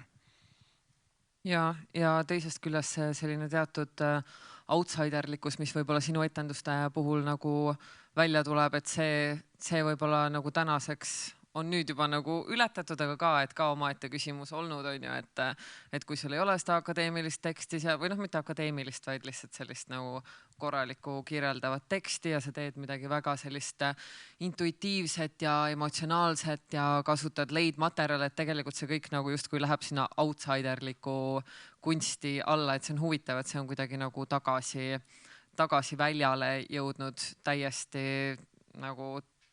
olema ja kuidas see digitaalsus ehk siis see teine outsider teda nagu võimendab mingis mõttes, et kuidas sa neid ideid nagu levitad ja kuidas sa seda visuaali korjad sealt interneti avarustest. Jah, tegelikult selle juures mind ongi huvitav, kuna ma ise olen ka veidikene Amsterdamis õppinud ja selles nagu keskkonnas veidike olnud, siis ma sain aru, et need küsimused, mis meil praegust siin biotoopia käigus õhus on, et need igatahes olid tol hetkel 2015 nagu väga õhus.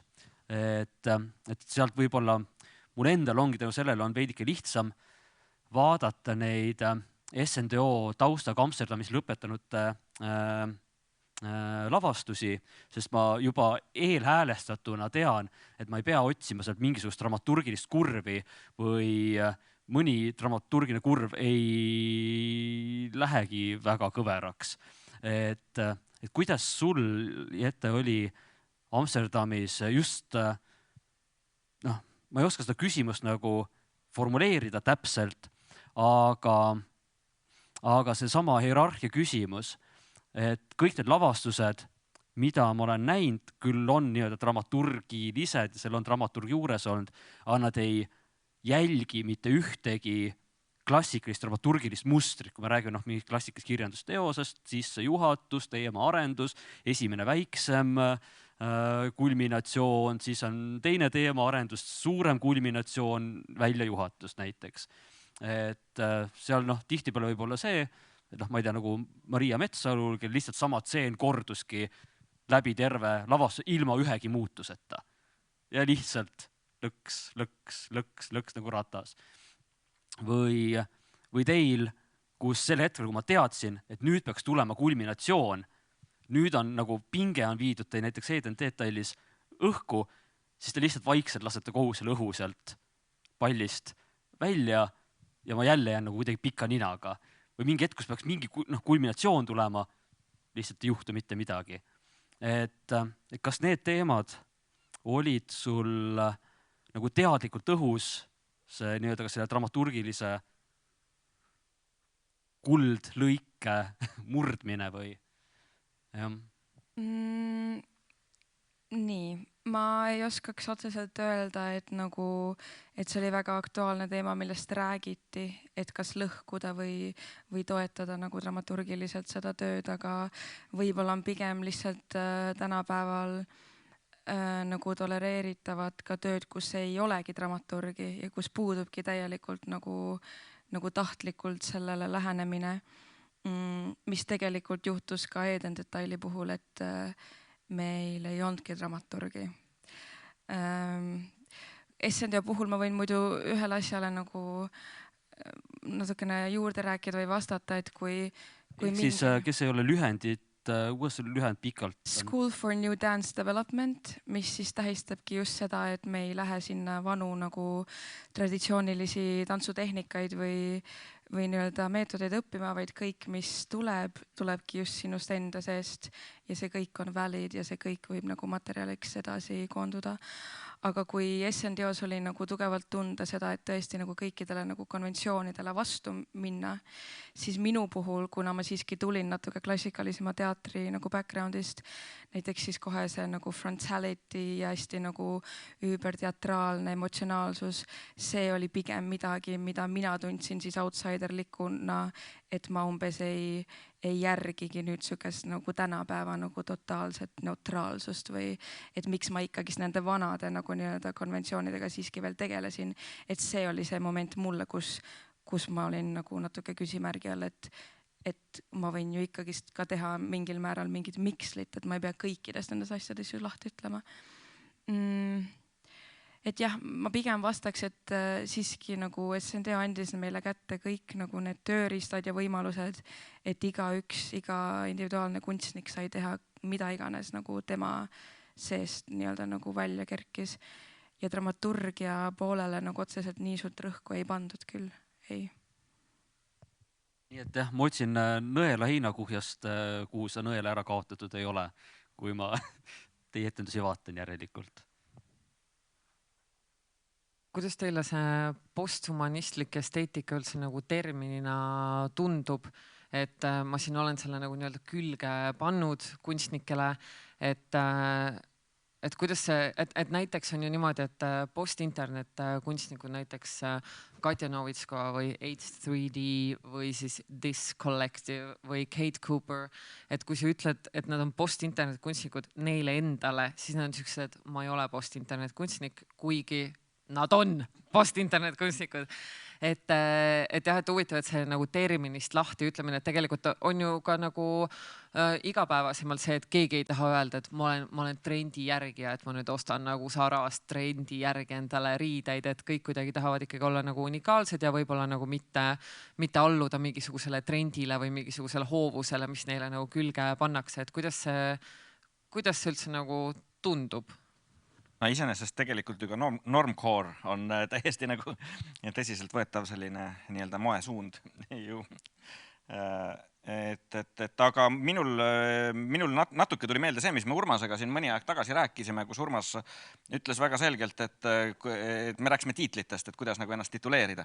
Et kui Urmas läheb nii-öelda vanakooli seppade seltskonda, siis ta mitte kunagi ei esitlenud sepana. Ja vastukaaluks, kui ta näiteks tahab intriigi tekitada kaasaegse kunstikeskkonnas, siis ta just nimelt ütleb, et ma olen sepp. Ehk siis, et seal selline mingisugune see vastuolu, millest sa nagu rääkisid, on tegelikult eesmärki täitev minu meelest. Jette, mis sina asjast arvad? Ma pigem vist ei ole niivõrd tõrges selliste terminitega nagu haakumast. Pigem mul on nagu võib-olla hea meel, et keegi just nagu minu tööd sellega haagib, et ma nagu ise ei ole kõige suurem nagu enda töö üle teoritiseerija või üldse nagu pigem on jah keerulisem nagu artikuleerida seda, mis minu sees toimub. Et sellepärast ma olen pigem tänulik, kui niimoodi nagu liigitatakse, sest et ei ole ju mingi nagu uudis see, et nendest asjadest me kõik oleme mõjutatud ja ma pigem võib-olla esimest korda tunnen, et ka sellise nagu lone wolfi või outsiderina, et pigem ongi nüüd lõpuks mingi asi, kuhu ma kuulun või et mis nii-öelda mind ja väga paljud laia nagu nii-öelda skene siis kokku toob. No rõõm kuulda. Kas meil on veel midagi arutada või äkki kaasame publiku siia? Ma just tahtsin öelda, et kell on täpselt nii kaugel, et kuskil selles kandis me mõtlesime, et võiks kaasata inimesi. Palun tõstke käed. Meie ei näe niikuinii midagi. Ma katsun neid käsi jälgida, aga nii kaua ma esitan ühe küsimuse kohe veel vahele. Ja ma hoiatan, et see võib nüüd jube pikaks kiskuda, sellepärast, et see teema on nii lai. Et oletegi täna nüüd avanud sihukese väga avara lehviku, eks ju, kus ühes otsas on väga spontaanne ja külluslik juhuslikkus ja looduslikkus ja loitsulisus, eks ju, ja siis teises otsas on masinõpe ja algoritmid ja noh, nagu tegelikult väga nagu väga täpseks timmitavad süsteemid, eks ju, mis noh, nagu lõppkokkuvõttes koosnevadki ühtedest ja nullidest, eks ju. Ja nüüd selles posthumanismi terminis nad saavad kõik kuidagimoodi noh, nagu sellise ühe pallina kokku ja jääbki mulje, et noh, et tegelikult see ongi selline tore toimiv pall nagu see sõnniku Mardika sitakuul, mida ta veeretab ja millest ta lapsed väga lugu peavad. Aga nüüd siin mina näen ja tajun ühte niisugust hästi intrigeerivat ja huvitavat lõhet või mõra. Ja see on nüüd suhe surma. Et kuidas, et räägiks natukene surmast, sellepärast et surm on üks selline asi, eks ju, mis noh, kui me vaatame seda loodusmaailma, looduslikku maailma, siis noh, kõik, mis on, kõik sureb. Kõik sünnib ja kõik sureb. Mitte midagi ei ole sellist, mis ei sureks. Ja samas, kui me nüüd vaatame seda digitaalset maailma ja veebimaailma, siis seal ei sure mitte miski. Ühesõnaga, seal on, sa pead tegelikult nägema kuratlikku vaeva, et noh, et nagu midagi sealt ära kustutada või noh, midagi päriselt ära kustutada. Kui sa viskad omale arvutis midagi prügikasti ja siis ütled delete, see ei kao mitte kuskile. Selleks on lihtsalt vaja natukene rohkem vaeva näha, et välja koukida kõik sellest sodi, mis sa oled kunagi prügikasti visanud.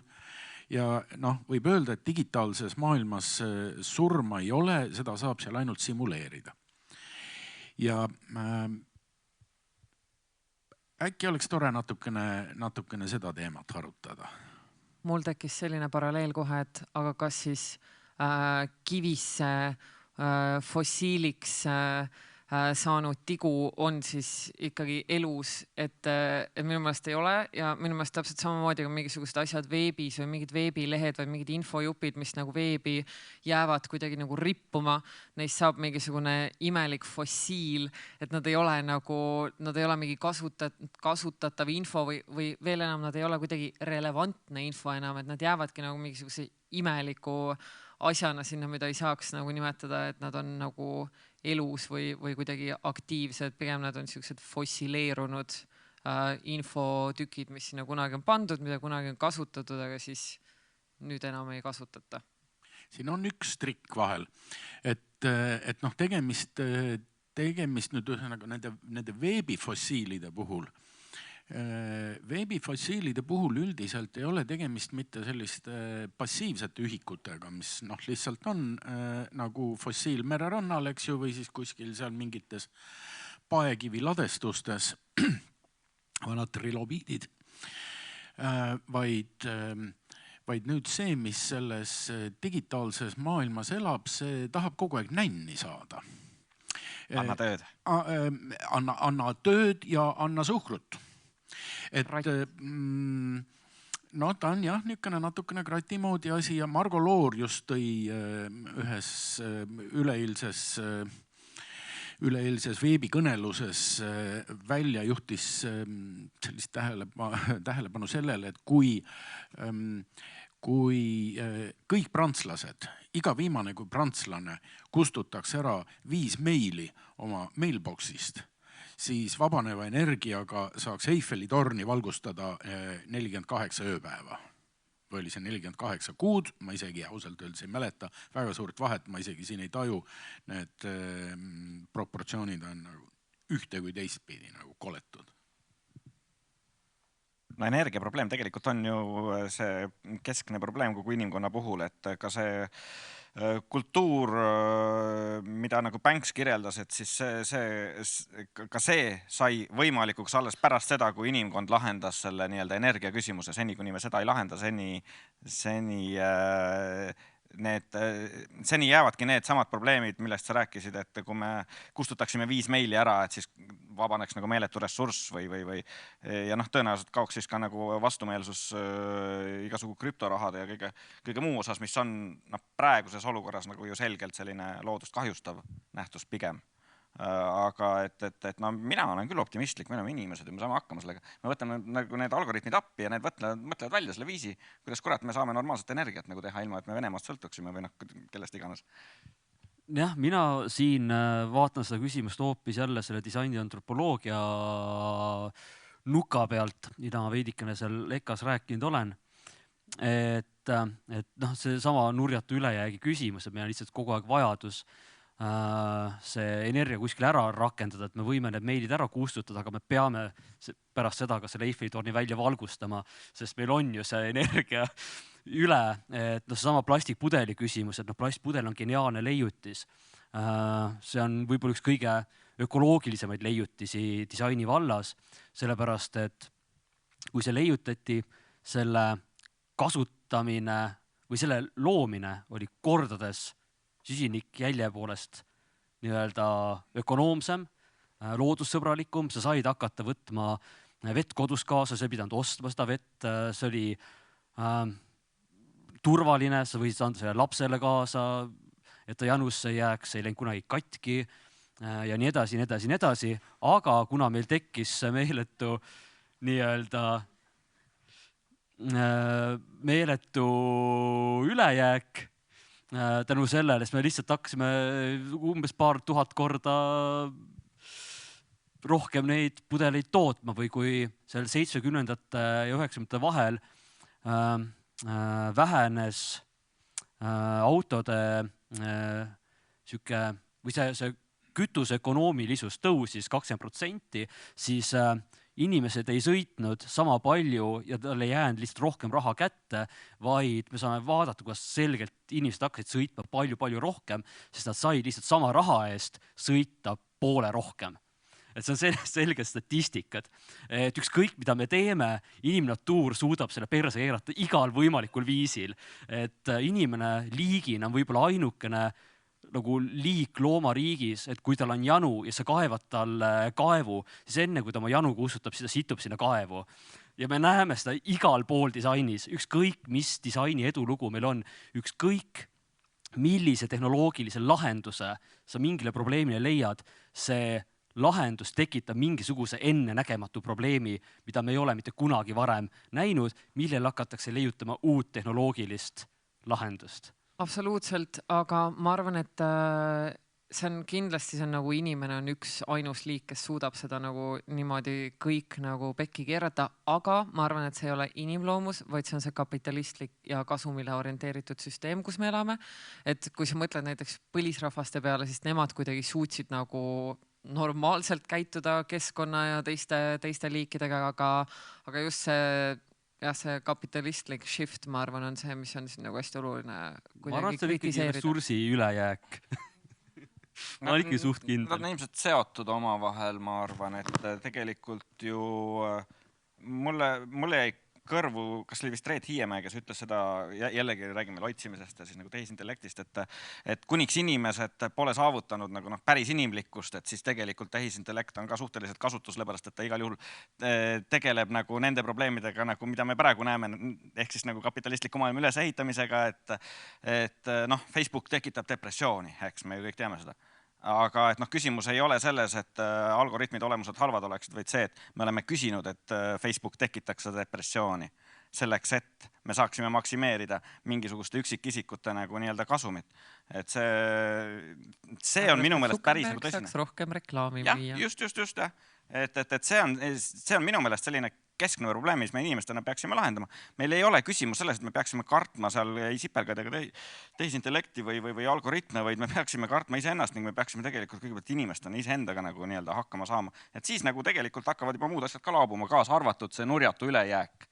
Et kui me muutume nagu normaalseteks inimeseks, kui me suudame üles kasvatada lapsed, kes on normaalsed inimesed, eks, et siis äkki nemad saavad selle nurjatu ülejäägiga midagi muud teha. Äkki see ei ole nagu inimloomuses nii nagu sügavalt sees, ma ei tea. Jah, ma ei tea, iga režiim on kuidagi nagu uperkuuti omadega läinud. See on sellepärast, et robotid meid ei valitse. Kui nad valitseksid, siis nad saaksid sellega hakkama. Et nad suunaksid inimkonda nagu sellisele õiglasemale, paremale teele. Aga ennem seda kõigepealt on vaja nagu... Ikkagi inimene allutada. Ei, no inimene peab kõigepealt selle algoritmi kirjutama, mis meid nagu heale teele juhataks, aga selleks on vaja head inimest, eks. Me peame inimesena olema head. Ja see peab olema hea ja geniaalne inimene. Ei, seda geniaalsust me saame nagu võtta nagu sisse osta, outsource'ida põhimõtteliselt. Meil on programmeerijad olemas selleks. Veel mõtteid sellel teemal? Palun. Kas on kellegile mikrofoni tuua?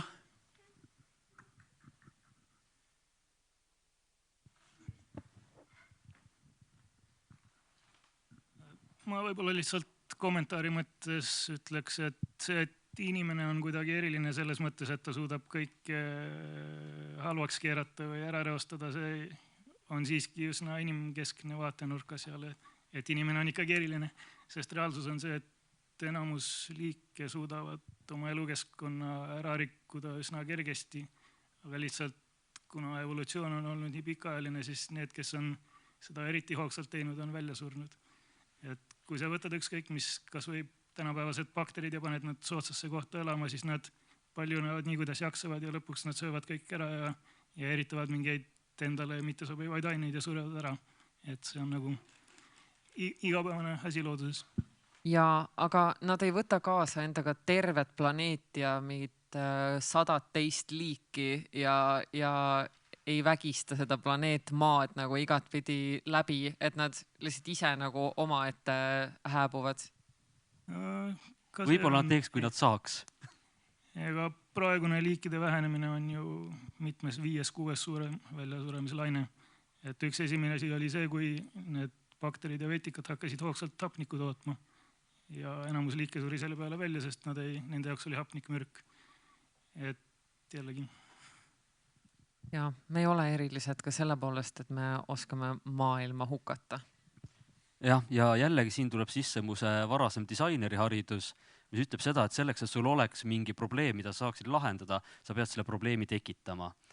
Et kui me rääksime just sellest samast Facebooki probleemist, et see on loodud algoritmiliselt sellisel, et ta on sõltuvust tekitav, et ta on see depressiooni tekitav, siis see on suurepärane järjekordne probleem tekitatud selleks, et Facebook, võin teha reklaami, müüb ka sellist, ma ei saa öelda toodet, aga sellist teenust, et kui te talle igakuiselt maksate, siis ta kindlatel kellaaegadel lülitab su Facebooki konto nii-öelda frozen.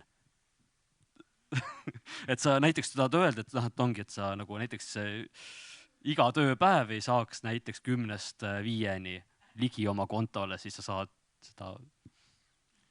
Jah, ma jätkaks veel seda inimkeskuse küsimust, et mulle nagu pakkus huvi see posthumanismi mõist, teiepoolne lähenemine, et mis see posthumanism ikkagi on. Et võrreldes humanismiga näiteks siis, et kas ta on nagu humanism 2.0 või ta on humanismi vastand või ta on lihtsalt täiesti omaette asi ja milline on nagu inimese roll posthumanismis, et kas inimene on ikkagi nagu kesksel kohal või ja ta lihtsalt kuidagi. Ja see humanism 2.0 on päris hea väljend, aga see on just hea väljend, et nagu välistada, et vähemalt selle Francesca Ferrando filosoofia järgi humanism 2.0 oleks pigem see transhumanism siis, mis tähendab siis, et inimene veel võimsam tänu tehnoloogiale, et see posthumanistlik perspektiiv ikkagi pigem nagu mõtiskeleb selle üle, kuidas nagu hierarhia vabamalt koos olla teiste liikidega ja kaasa arvatud tehnoloogiaga, et tehnoloogia ei ole siit samuti välistatud, vaid lihtsalt, et kuidas neid ühendusi ja koos kuidagi eksisteerimist saaks nagu muud moodi teha, kui me seni seda teinud oleme. et jah, et pigem ta on nagu selles mõttes, ta on jah humanistlikule perspektiivile vastand, et ta nagu idee poolest taandab inimese sellelt hierarhiliselt kõrgelt ja asetab ta võib-olla nagu natukene horisontaalsemale teljele teiste organismide ja tehnoloogiaga, aga siiski, et see on kõik ikkagi nagu ideeline ja filosoofiline tasand, millest me siin unistame. Aitäh küsimuse eest.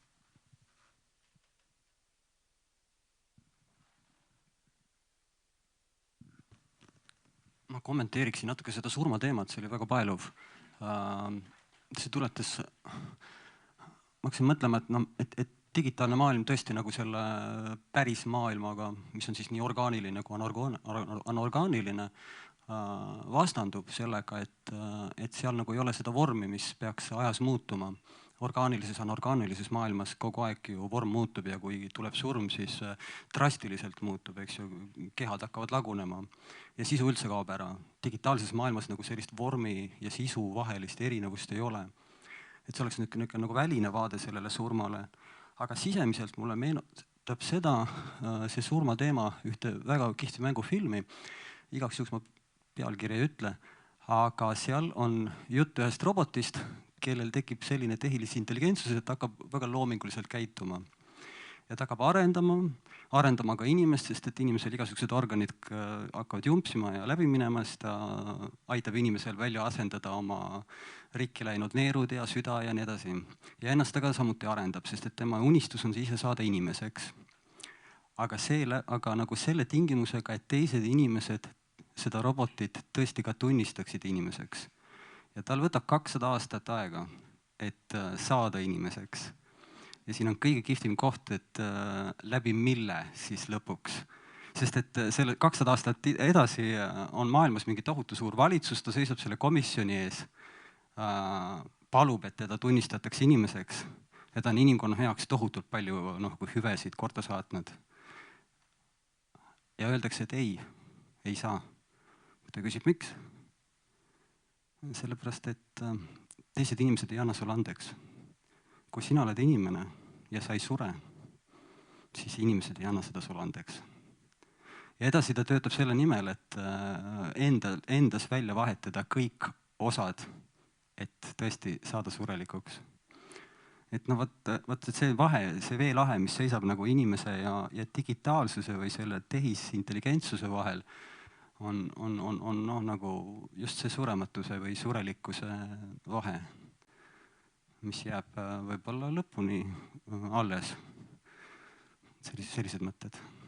Ja ilmselt küll ma lihtsalt jäin korraks mõtlema selle roboti peale, kes asendas ennast inimese osadega, et tegelikult me praegu oleme juba inimestena sealmaal, et me asendame endas mingeid osasid tehislike asjadega, näiteks nagu, ma ei tea, jala asemel tehisjalg ja nii edasi, aga tegelikult ka näiteks selline filosoof nagu Paul Berciado on ka väga hästi öelnud, et see ei ole tegelikult nii lihtne, sest et kui me kas või vaatame ravimeid või näiteks antibeebipille, siis me juba nagu muudame enda sees midagi tehnoloogiliselt. Et see ei ole mitte kuidagi naturaalne, aga see mõjub meie nagu naturaalsele kehale, see keemiline element, et võib-olla enne kui see robot saab inimeseks, juhtub hoopis see, et kõik need inimesed saavad robotiks ja ta ikkagi nagu kuulub, ainult et hoopis teistmoodi, kui ta alguses lootis kuuluda. Jah, mis puudutab seda surma ja seda temaatikat, et seda on ka muidugi ulmes hästi palju käsitletud ja minu meelest üks sümpaatsemaid on loomulikult see Douglas Adamsi paranoiline android Marvin, kes siis illustreerib suurepäraselt seda, et miks me tegelikult lõpuks surma tahame saada. Et ta nimelt lendas ajamasinaga suhteliselt kaugesse minevikku ja siis tema ainus nii-öelda seosega vestlus oli seal ühe röstriga, kui ma nüüd ei eksi. Ja siis, kui talt pärast nagu küsiti, peategelased tulid ka nagu sinna, lõpuks jõudsid samasse aega. Et kuidas sul siis läks vahepeal? Et siis tema vastus oli see, et esimesed 10 miljonit aastat oli väga kehva. Järgmised 10 miljonit samuti. Kolmandad 10 miljonit, see mulle üldse ei meeldinud. Ja pärast seda hakkas väike allakäik. et ühesõnaga me tõenäoliselt, kuigi see on jube nagu ahvatlev saada justkui nagu selliseks digitaalseks jumalaks ja nagu elada surematut elu, siis selliste tungide puhul ma alati mõtlen Marvinile ja mõtlen, et võib-olla see ei ole kõige parem mõte.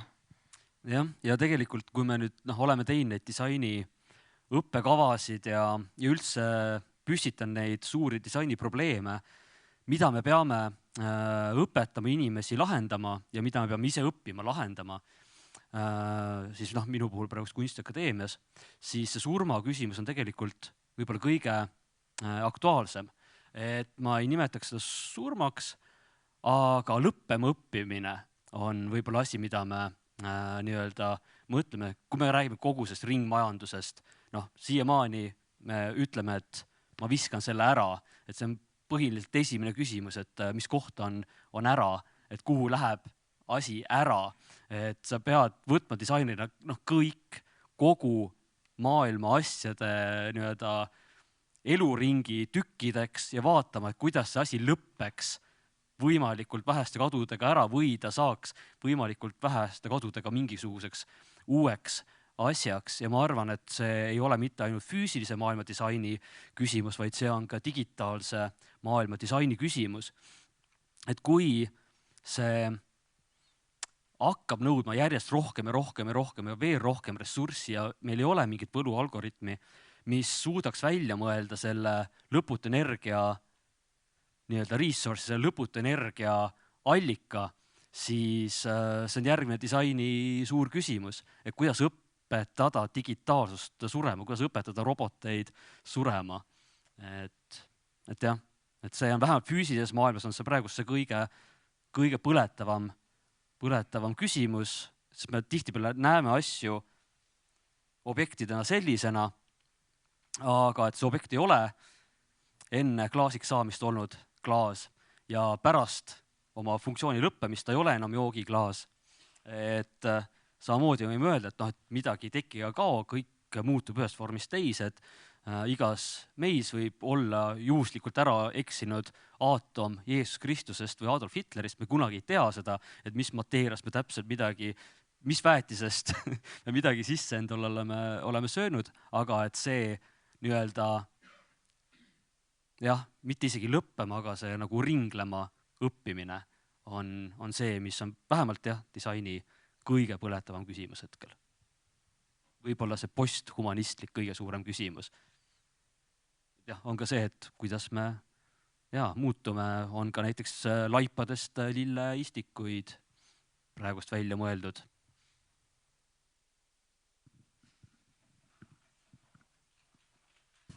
Nii, üks küsimus taga veel. Ei ole? Mikrofon on püsti. Kellel on veel küsimusi? Kui ei ole, siis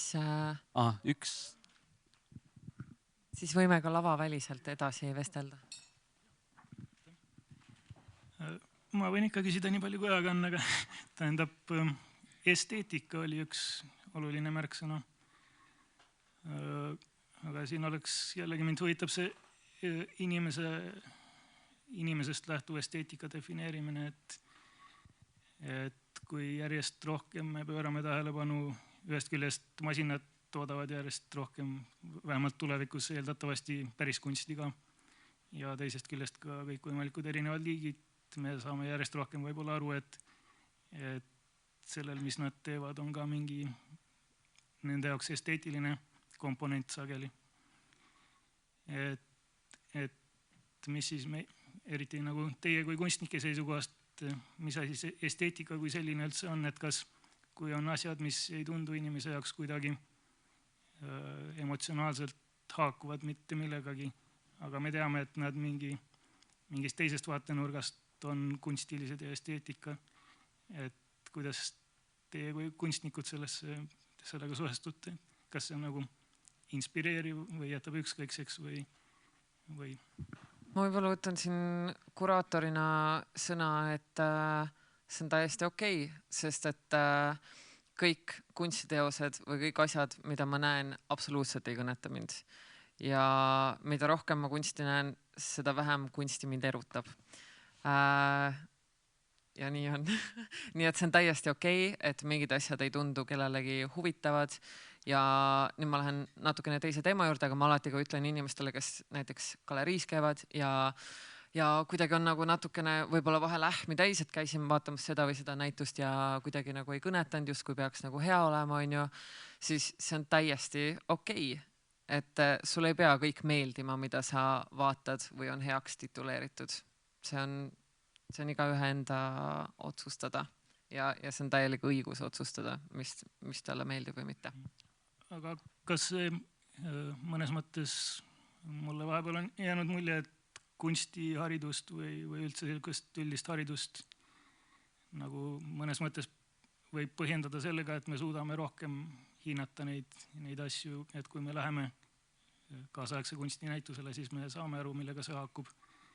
Et võiks nii olla küll, jah. Ühest küljest on okei, et ei haaku, aga kas see tähendab, et me võiks nagu teha teadlikke jõupingutusi, et rohkem kunsti hakkaks haakuma meie mõtetega või see ongi nii, et on okei, et ei haaku ja kõnnime mööda? Ma arvan, et see on okei, kui ei haaku, aga ma arvan ka, et kunst ei peaks olema selline ainult elitaarne asi, mis sulle saab ainult siis rõõmu ja huvi pakkuda, kui sa tead selle tausta ja konteksti. Et see on nagu eraldi küsimus, et kuidas nagu kunst üleüldiselt selliselt elitaarselt positsioonilt alla tuua ja kuidas sellega nagu teha midagi muud, kui näidata enda staatust sellega, kas sa saad sellest aru või mitte. Ja tegelikult mul kunsti puhul ma oleksin väga õhuksel jääl, kui ma seda kommenteerisin kunsti seisukohast, aga disaini seisukohast jällegi rääkides, esteetika on väga oluline termin seal ja tihtipeale esteetika on seotud selle asja taustalooga, et kõige võib-olla süksem karikatuursem näide, kus esteetika muutub ilusaks lihtsalt tänu sellele, et selle esteetika tagal olev lugu muutub või mingisugune ühine seltskond hakkab otsustama, et see on nüüd ilus. Et mitte see ei ole nagu loomu poolest ilus, aga lihtsalt mingi seltskond progressiivsed inimesi ütleb, et see on nüüd ilus ja te arvake ka tegelikult, et see on ilus.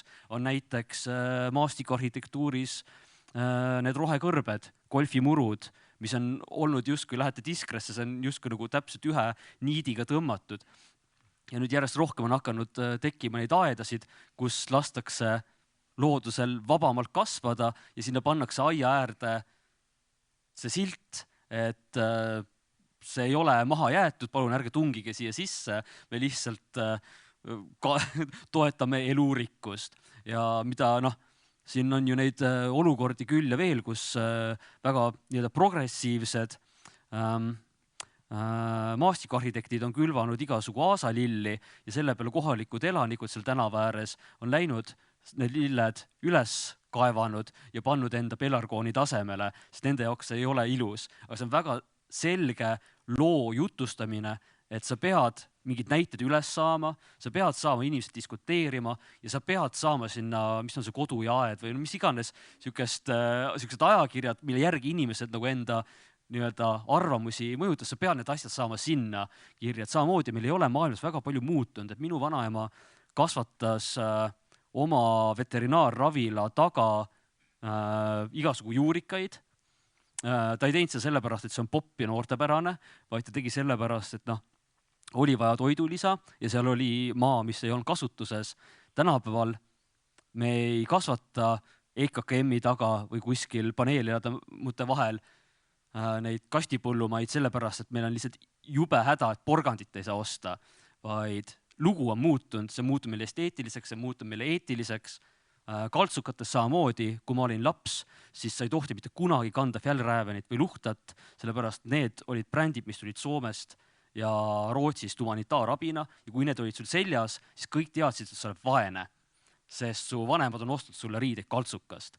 Ja praegust, kui ma lähen Humanasse, siis see on umbes 14 pluss pidu, et kõige popimad käivad alati Humana Vintage'is. Et seal ongi see esteetika küsimus ja samamoodi minu jaoks see posthumanistlik esteetika, millest Lilian räägib, mis oli mulle suhteliselt vastuvõetamatu alguses, nii etenduskunstis kui siis kujutavas kunstis on mulle hakanud meeldima. Sest ma olen lihtsalt sellega kokku puutunud, ma olen selles ringkonnas käinud, ma olen seda nii palju ennast sundinud vaatama, ma olen sundinud ennast kirjutama sellest, kui ma tõesti aru ei saanud, mis värk on, siis ma kirjutasin Reet Varbas, et kuule, ma kirjutan artikli sellest ja käisin enda sees pulkadeks lahti, mida ma näen ja kus see minu arust tuleb ja pärast seda, kui ma olin selle nagu tõsiselt läbi mõtestanud enda jaoks, voilaa, see esteetika oli järsku muutunud minu jaoks ilusaks, mis enne oli minu jaoks kole, nii et see ilu ja inetuse piir läheb seal, jah. Ma korra kommenteerin seda potipõllunduse teemat, et jah, et sa väitsid, et tänapäeval seda peamiselt tehakse justkui nagu esteetilistel või sellistel kaalutlustel, siis mina tegelikult ei näe põhjust, miks seda ei võiks teha nagu ka praktilistel kaalutlustel. Et miks ma ei võiks kujutada ette nagu tulevikukodu, kus on seinad hüdropooniliste nende farmidega, eks ju, mitmekihilised ja sa saadki toitu enda kodu juurest. Arvestades inflatsiooni, siis varsti see lihtsalt ongi nii, et me kasvatame jälle toitu. Sellepärast, et meil on vaja. Me ei saa enam Balti jaama turult osta porgandit, sest see maksab 5 eurot tükk. Ja siis oleksid tegelikult ju hea, kui sa saad ise kasvatada, teades täpselt, mis sa sinna oled pannud, milliseid nagu mingid väetiseid või mis iganes, eks ju, et kui palju sa mürke oled sinna pannud. Jällegi, robotid saavad juhtida ju loomulikult kõike seda.